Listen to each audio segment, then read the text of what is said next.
السلام علیکم ورحمۃ اللہ وبرکاتہ۔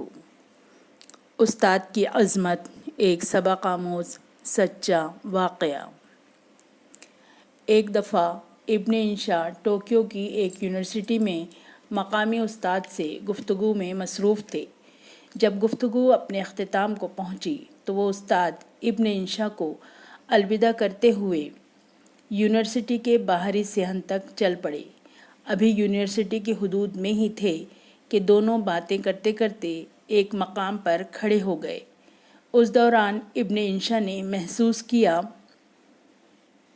کہ پیچھے سے گزرنے والے طلباء اچھل اچھل کر گزر رہے ہیں۔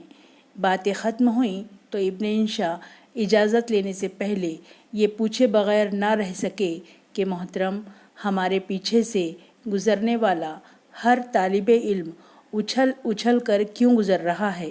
اس کی کوئی خاص وجہ؟ ٹوکیو یونیورسٹی کے استاد نے بتایا کہ سورج کی روشنی سے ہمارا سایہ ہمارے پیچھے پڑ رہا ہے، اور یہاں سے گزرنے والا ہر طالب علم نہیں چاہتا کہ اس کے پاؤں اس کے استاد کے سایہ پر پڑے، اس لیے ہمارے عقب سے گزرنے والا ہر طالب علم اچھل اچھل کر گزر رہا ہے۔ یہ قوم کیوں نہ ترقی کرے؟ ہمارے معاشرے میں تو استاد کا احترام اس کے گریڈ اور عہدے سے منسلک ہے۔ ہماری درسگاہ میں جو یہ استاد ہوتے